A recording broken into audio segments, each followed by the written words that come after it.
মা বাবার নাফরমানি করা, মা বাবাকে কষ্ট দেওয়া, মা বাবার সাথে বেয়াদবি করা। সিরিয়ালের মধ্যে কবিরা গুনার মধ্যে দেখেন 2 নম্বরে এটা, যে সন্তান মা বাবাকে কষ্ট দেয়, মা বাবার নাফরমানি করে, সেই সন্তানের জন্য আযাব রব্বুল আলামিন আখিরাত পর্যন্ত দেরি করেন না। আল্লাহ রব্বুল আলামিন তার আযাব দুনিয়া থেকে শুরু করেন, তার রিজিককে সংকীর্ণ করে দেন, অপমানের রিজিক দেন দুনিয়াতেই আল্লাহ দেন এটা। আর যে সন্তান মা বাবার খেদমত করে, মা বাবার দোয়া নেয়, ফলাফল আখিরাতে নয় দুনিয়াতেই রব্বুল আলামিন তার জন্য ইজ্জতের রিজিকের ফয়সালা করেন। ওয়া কতলুন নাফস, কোন মানুষকে অন্যায় ভাবে হত্যা করা, কোন মানুষকে অন্যায় ভাবে হত্যা করা, সারা জীবনের নেক আমল, সারা জীবনের চিল্লা, সারা জীবনের তাহাজ্জুদ, সারা জীবনের আমল টামল সবকিছু গাস্ত টাস্ত এক পাশে, আর একটা মানুষকে রাতের বেলায় হত্যা করে ফেলা এটা আরেক পাশে। ওইটার ওজন ভারী হয়ে যাবে, এটা হালকা হয়ে যাবে, ইবাদতের নামে জাহান্নামে চলে যাবে। জোর করা ফরজ, কন্যা কেন জোর করা ফরজ, ওয়াজিব তো, সুন্নতে মুআক্কাদা, বেশি চেয়ে বেশি মুস্তাহাব, করলে সওয়াব আছে, না করলে কোনো গুনাহ নাই। মানুষ হত্যা, আসতে বলেন, মানুষ হত্যা রাতের অন্ধকারে ঢুকে গেলাম, জোর করতে হবে, উড়াই ফেললাম, আর মানুষ মারা গেল। একটা মানুষ হত্যার যে গুনাহ, এই গুনাহের কারণে সমস্ত কিছু বরবাদ হয়ে যাবে। مال اليتيم وشهادة الزور أو كما قال عليه الصلاة والسلام। ঐতিহ্যবাহী আসাদুজ্জামান খান দারুল উলুম মাদ্রাসা ভূঁইয়াপুর টাঙ্গাইলের উদ্যোগে আয়োজিত আজকের এই মহতি হিফজ সমাপনী ছাত্রদের পাগড়ি প্রদান উপলক্ষে অনুষ্ঠিত এই মহতি 35তম বার্ষিক ওয়াজ মাহফিলের সর্বজন শ্রদ্ধেয় মান্যবর সভাপতি মহোদয়, উপস্থিত জাতির বিবেক, উম্মতের মাথার মুকুট, ওয়াজিবুল ইহতারাম হাদারাতে উলামায়ে কিরাম, ভবিষ্যৎ ওয়ারাসাতুল আম্বিয়া, আজিজ তালাবা, ধর্মপ্রাণ ধর্মভীরু সর্বস্তরের তাওহীদি জনতা, পর্দার আড়ালের পরম শ্রদ্ধেয়া মা ও বোনেরা,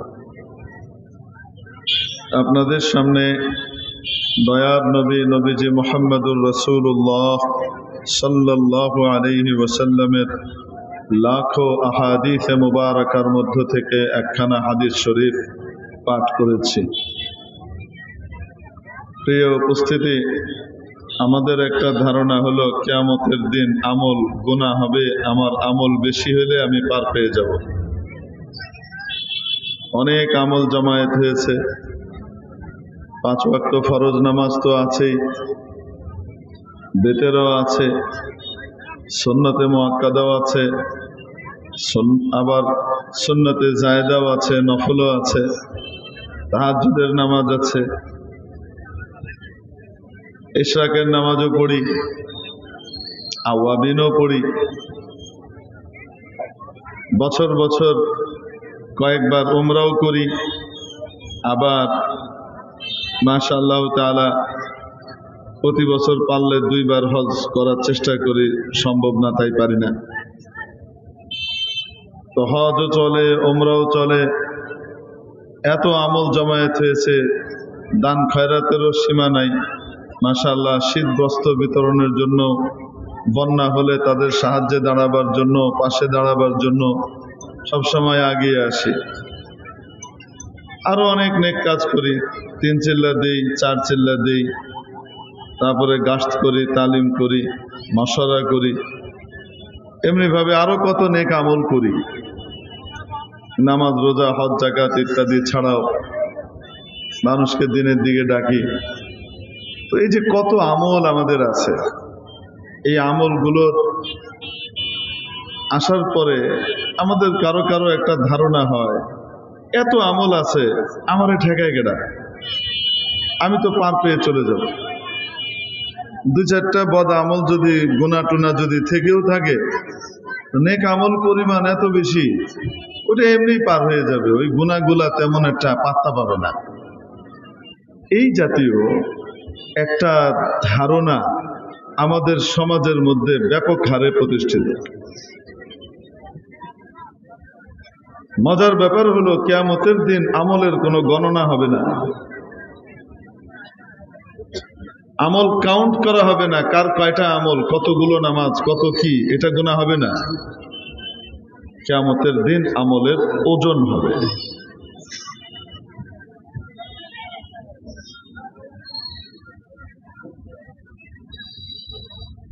ونضع الموازين القسط ليوم القيامة فلا تظلم نفس شيئا।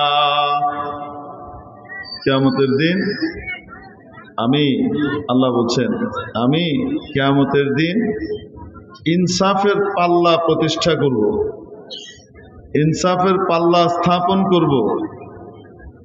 ফালা তুযলামু নাফসুন শাইআ, কাউকে এক চুল পরিমাণও কারো উপর অবিচার করা হবে না,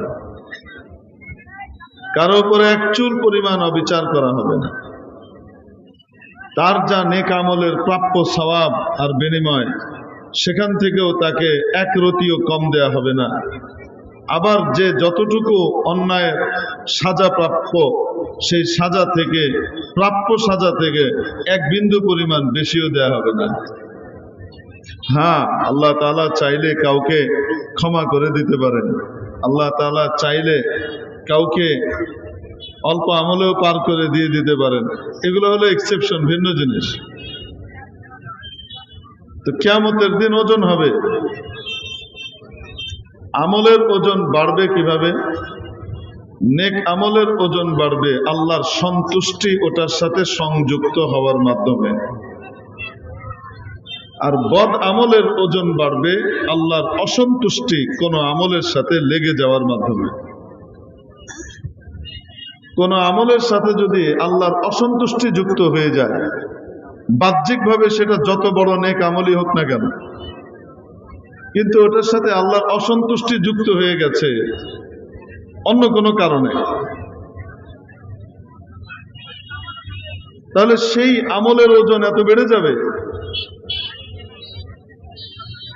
এই অসন্তুষ্টির কারণে এই আমলের ওজন বেড়ে যাবে, সারা জীবনের নেক আমল হালকা হয়ে যাবে। আবার সারা জীবনের বদ আমল ওটা হালকা হয়ে যাবে যদি আল্লাহর সন্তুষ্টি তার কোন নেক আমলের সাথে লেগে যায়। ওজন পয়দা হবে আল্লাহর সন্তুষ্টি এবং অসন্তুষ্টি যুক্ত হবার মাধ্যমে। প্রশ্ন হলো, সন্তুষ্টি অসন্তুষ্টি কিভাবে যুক্ত হবে? এটা আল্লাহ তৌফিক দিলে, জাযাকাল্লাহু খাইরান ওয়া খাইরাল জাযা, আল্লাহ তৌফিক দিলে পরে বলবো না।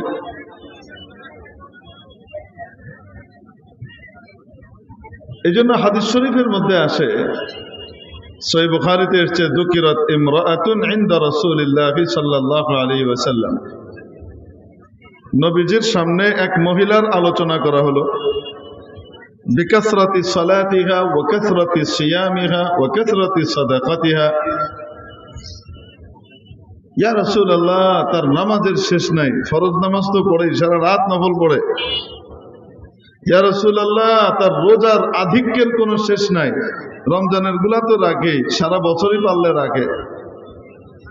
ওয়া কাসরাতি সাদাকাতিহা, ইয়া রাসূলুল্লাহ, তার দান খয়রাতেরও কোনো ইয়ত্তা নাই, এমন কোন জায়গা নাই যে সে দান করে না। এত তার নেক আমল, এত আমল গায়রা। তবে একটা ছোট্ট বিষয় ইয়া রাসূলুল্লাহ তার ভিতরে আছে, সেটা হলো আন্নাহা তুদি জারাতাহা বিলিসানিহা, সে তার প্রতিবেশিনীকে, তার প্রতিবেশী নারীকে তার জবান দিয়ে, মুখ দিয়ে কষ্ট দেয়।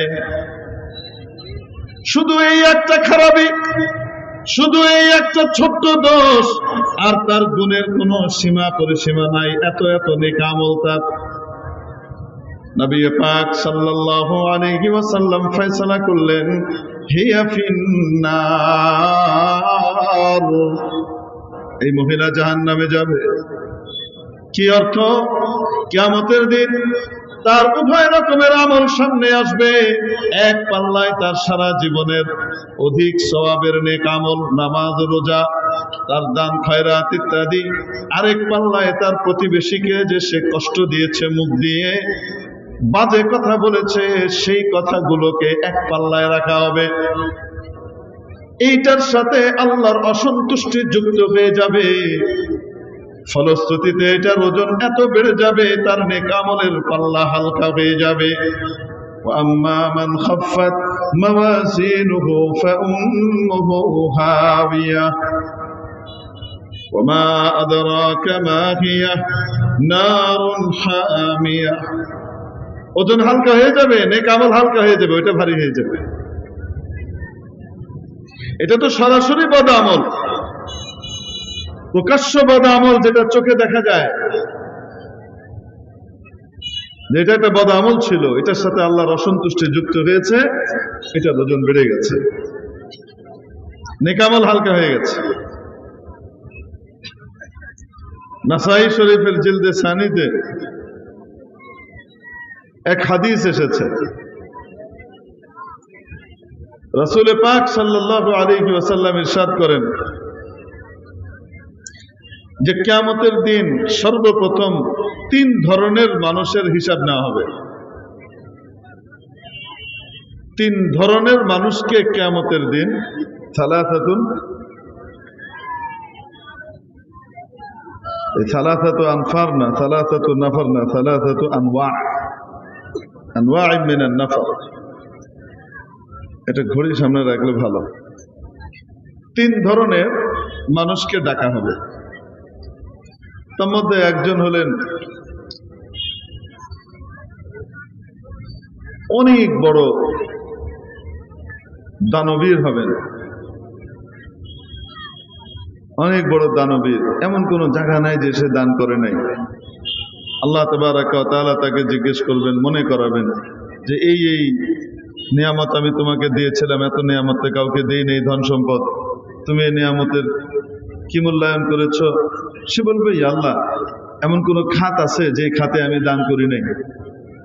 সর্বত্র আমি দান করেছি। কি বলেন? দান খয়রাত কত গুরুত্বপূর্ণ সওয়াবের কাজ। as-sadaqatu tudfi'u ghadabar rabb, মানুষ তার গুনাহের কারণে আল্লাহকে যে অসন্তুষ্ট করে, এই অসন্তুষ্টির আগুনকে, ক্রোধের আগুনকে নিভিয়ে দেয় দান খয়রাত। মানে আল্লাহ ঠান্ডা হয়ে যান যে বান্দা দান করেছে, আমাকে খুশি করার জন্য দান করেছে। ছোট্ট একটুখানি দান কিয়ামতের দিন জাহান্নামের আগুন থেকে বাঁচিয়ে দিবে। একজনের কাছে কিছুই নাই, একটা খেজুর আছে শুধু, আর কিচ্ছু তার কাছে নাই। এই খেজুরটা, নবীজি বলেন, ইত্তাকিন নার ওয়ালাউ বিশিক্কি তামরা, জাহান্নামের আগুন থেকে নিজেকে বাঁচাও, চাই খুরমার একটা ছোট্ট টুকরা দিয়ে হোক না কেন। অর্থাৎ একটাই খুরমা আছে, তো কিছু অংশ খাইছো, কিছু অংশ দান করে দিছো, ওই দানটাও করো, তাও এটা বাদ দিও না, কারণ এই এতটুকুর কারণে কিয়ামতের দিন বেঁচে যেতে পারো। এই ছোট্ট দানের কারণে যদি কিয়ামতের দিন মানুষ বাঁচতে পারে, তো বিশাল দানবীর হলে তার জন্য কত বিশাল জবাব। হাদিস শরীফের মধ্যে আসে, as-সাখিয়্যু কারীবুম মিনাল্লাহ ওয়া কারীবুম মিনান নাস ওয়া কারীবুম মিনাল জান্নাহ বাঈদুম মিনান নার। দানশীল ব্যক্তি, যে দান করতে পছন্দ করে, এরকম দানশীল ব্যক্তি আল্লাহর নিকটে, জনতার নিকটে, মানুষেরও নিকটে, জান্নাতেরও নিকটবর্তী, জাহান্নাম থেকে দূরে। এটা এত গুরুত্বপূর্ণ একটা আমল, যেটার কারণে মানুষ জান্নাতের কাছে চলে যায়, আল্লাহর কাছে চলে যায়। আর এই ব্যক্তি অকাতরে দান করেছে, বলবে ইয়া আল্লাহ, এমন কোন খাত নাই যে আমি দান করি নাই, এখানে ওখানে ওখানে ওখানে, সে বলেই যাবে, আল্লাহ তাআলা শুনেই যাবে। বলতে বলতে এক পর্যায়ে বলবে আপনাকে খুশি করার জন্য। এইটা বলার সাথে সাথে আল্লাহ বলবেন কাযাবতা, মিথ্যে কথা বলেছ। এটা এই জন্য করেছিলে যে মানুষ তোমাকে দানশীল দানবীর বলবে।